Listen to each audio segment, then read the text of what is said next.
Hello everyone, ex-Wallkill Bethelite here. And have you ever wondered if Watchtower could be in league with the United States government? Could it actually be United States government program? Well, why does this question come up? Well, we just had the first Democratic presidential debates. I'm not sure if you've watched them or not, but they have already begun. And whether it's the Democratic nominees or the Republican, there's one thing both parties don't have to worry about, and that's Jehovah's Witnesses. Think about it. You have the whole purpose of this debate, the Democratic debate, the Republican debate, the whole process is to capture the minds and the hearts of the United States citizens, to get them involved, to get them to vote this direction or that direction. And with all the money that is spent pushing one candidate over the other, think of the money that's spent in campaign ads, in commercials. Well, they don't have to do that for Jehovah's Witnesses. What would the government like for there to be a group of people that they don't have to be concerned about when they're trying to put this candidate or that candidate in office? As a matter of fact, the government, think about it, you have Russia who turned against Watchtower. Could it possibly be? Someone has brought this up before, that Watchtower is in league with the United States, and that's why Russia doesn't want Watchtower running loose in the country. Is that a possible explanation? You have the Australian Royal Commission. You have other countries that are a bit harsher on Watchtower than the United States. It doesn't seem like Watchtower can do anything to get in trouble in the United States. Well, Jehovah's Witnesses, Watchtower creates and turns Jehovah's Witnesses really into the perfect slaves. A group of people who do not question, regardless of how silly the information is that they're given. What if the U.S. government said, hey, let's experiment with this brainwashing. Let's experiment and see if we can create a slave-like individual. Because while slavery is no longer in place, it is still a large part of how the government was built. So would they attempt to do that again using Watchtower to create a group of people who will not question? They won't vote. They won't get involved. You can put whoever you want in office and these people will do nothing. There will be no uprisings regardless of anything that happens in government. These people won't get involved with anything causing the government or causing politicians, governors, causing any of these people to have to appease anybody. You see? Think about Bethel. Bethelite could almost be described as a willing slave, a willing servant. There is a position within the organization, the Kingdom Halls, called a servant, which people desire to be. You desire to be that person that the elders tell what to do. You see, you desire to be told what to do. Do this, do that. Prepare this lesson. Prepare that lesson. You see, so that is something that came to mind as I was watching some of the Democratic debate, because Watchtower is creating a bunch of people where they would never need any kind of debate. You could have your military, and then you have a bunch of brainwashed people who do whatever it is you tell them to do. And the overlapping generations teaching that Watchtower has is so stupid that you start to think to yourself, could it be that stupid intentionally as a test to see if this brainwashing works?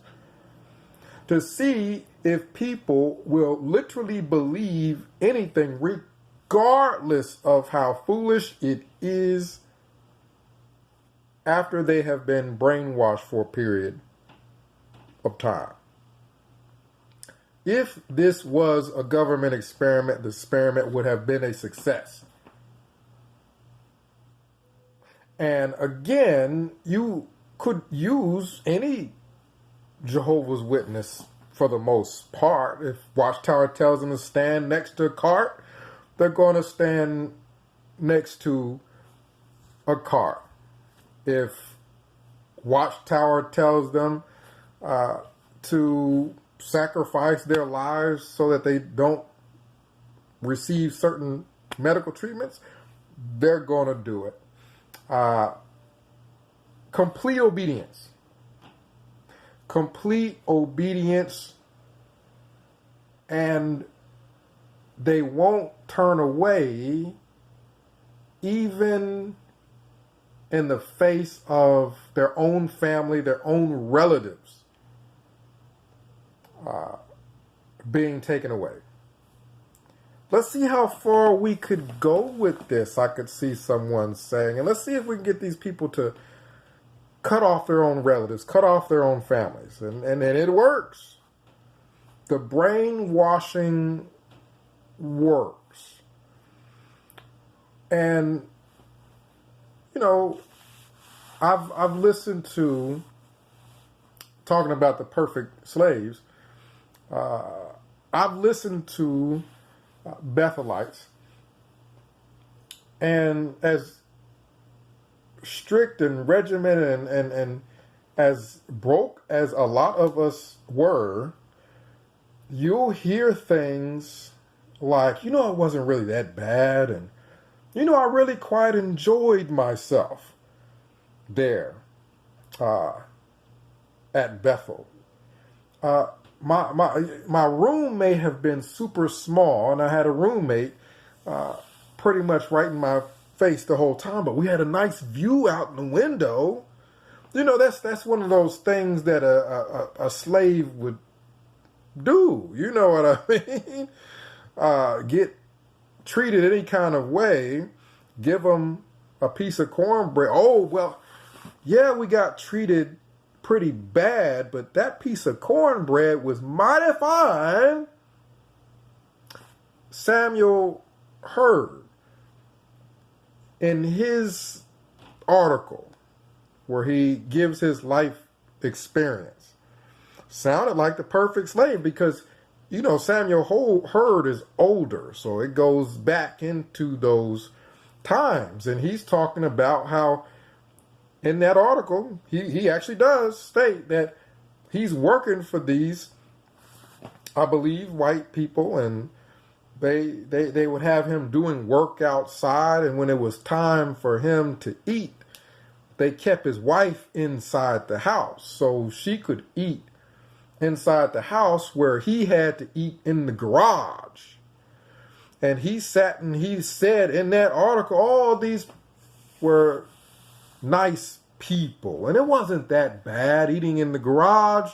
The meal was actually mighty fine, or something to that effect. I mean, and you listen to Bethelites, and that's what some, not all, not me, but some of them will say. Yeah, I had to work for free and couldn't pick what I wanted to eat when I wanted to eat it because they didn't pay me, so I couldn't go out and buy this or that. Having to watch videos like Pillowgate and what have you, but man, it was in New York. I got to walk around. I got to get on a subway and ride it. So that makes up for the smallest thing with Jehovah's Witnesses impress them so much. Think about it. A slave. Give him a cookie. Wow. The smallest thing impresses a slave. The smallest thing impresses Jehovah's Witnesses. I remember being in a car group, and some people waved at us as they saw us getting out of the car to go knock on doors. They had a briefcase and thing.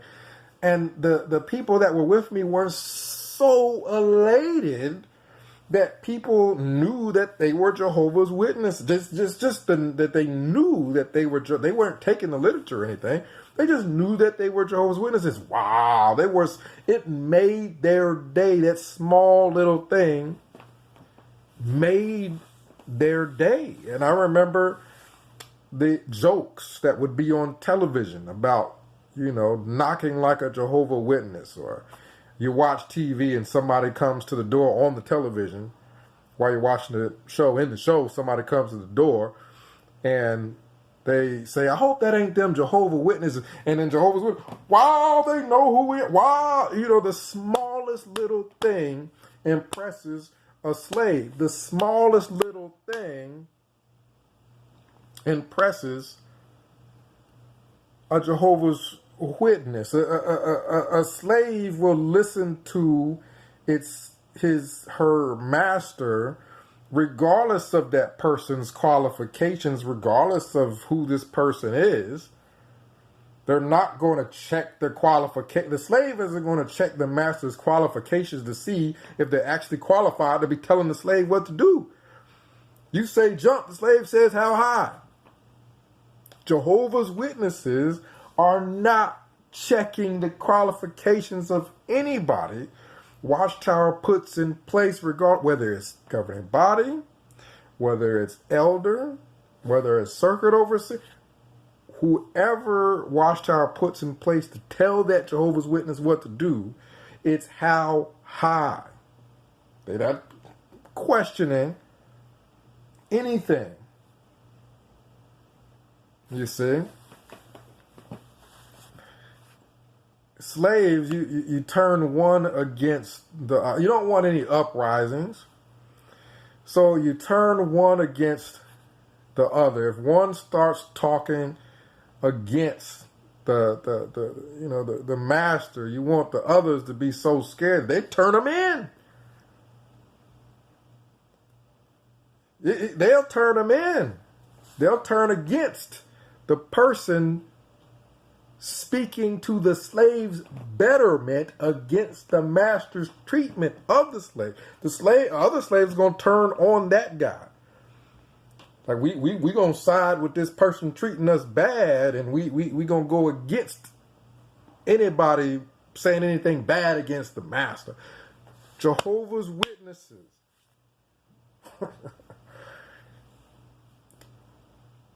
will turn against anybody talking about watchtower in a critical manner, even if they have a reasonable complaint. Don't be talking about that watchtower. We're going to tell on you.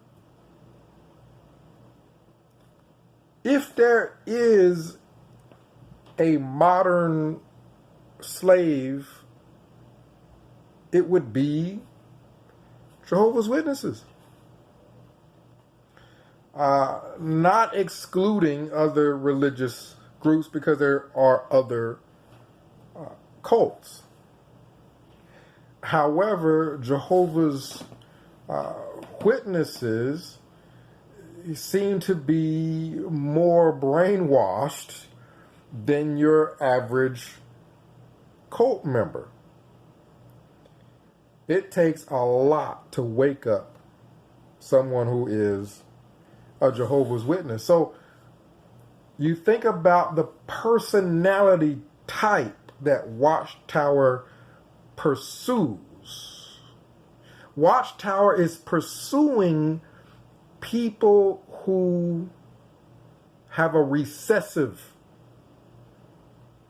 personality, people who are followers, people who want to be told what to do and when to do it, what to read, what not to read, what to watch on television, what not to watch on television, what to wear, what not to wear, what medical practices you can have, what medical practices you cannot have, and so on and so forth. Watchtower already pursues people who desire a structure set upon them by someone else. People who are already recessive to being somewhat of a slave. That's what Watchtower wants to work with and mold. And over time, you take a person who already wants structure put upon them, wants to be told what to do. See, it's already in them to want to desire that. So Watchtower takes that person who, you know, is not an alpha, they're a beta type personality. Or you could say just a personality, a person who, you know, isn't that sure of themselves. Someone who wants someone else to tell them what to do. That type of personality. And over the course of years, with information control, controlling what a person has access to, and limiting that person to only Watchtower material, you can develop that person into the perfect servant, the perfect slave, where the leaders, the handlers, you know, the Jehovah's Witnesses, their handlers, don't have to worry about anything. Tony Tight Pampers Morris can go to any liquor store he wants and buy $800 worth of liquor, as much as he wants, every Sunday if he wants. Jehovah's Witnesses are so slave-like, so recessive, they're not going to say or do anything critical of Watchtower, regardless of what these people do. Teachings. Watchtower could come up with 5 more false predictions for the end of the world. They could say, you know, just like they did in 75, they could do it again for 2020 if they wanted to. And Jehovah's Witnesses, after 2020 passes and no end comes, just like 1975 passed and the end didn't come, they just will still sit right there. They stay put, hands folded. Oh, we better not question that Watchtower. shivering. I mean, if the government was in league with Watchtower, I could personally see where the government could benefit in producing slaves, producing people who are already of the mindset that there's going to be a new world order where they're all going to be told what to do and when to do it. They already have the mindset that paradise-like conditions involve an order where they are told what to do, and they cannot question ever. So you would have the Republican side, the Democratic side. They wouldn't, if you just had the U.S. military and then you had a bunch of citizens like Jehovah's Witnesses, the Democratic side, the Republican, there will be no need for any more debates. There will be no need for government-ran programs, because a lot of these programs cost the government money. If everybody was Jehovah, the government could cut as many of these programs as they want, and ain't nobody going to say nothing. There's no uprising. No one's going to do anything. There's no mutiny. See? The government could do what it wanted, put whoever they wanted in office. So, comment down below. Let me know what you think about this concept. It's not a new concept about Watchtower possibly being in league with the government, involved with the United Nations, so on and so forth. But what do you think about the possibility that the government, the United Nations, wants a world populated with a bunch of servitude type people, where you have that 1%, the billionaires, the people who have all the money, and then you have the people below them. And if everyone is given the brainwashing that Jehovah's Witnesses have perfected over the years, if this is applied in mass to a large group of people, then you just have a bunch of servitude type people who want to be told what to do, who's never going to question anything. You tell them to do the dumbest things in the world, and they'll do it and not question. They'll sit there and watch their loved ones die from doing what it is you tell them to do, and they won't question. 937-789-4029. Let me know what you think. Could the government, the United Nations, could they want to see an experiment of an organization like Watchtower just brainwashing people, just to see what it's like to do that and if it's effective? Comment down below. X Walkill Bethelite signing out.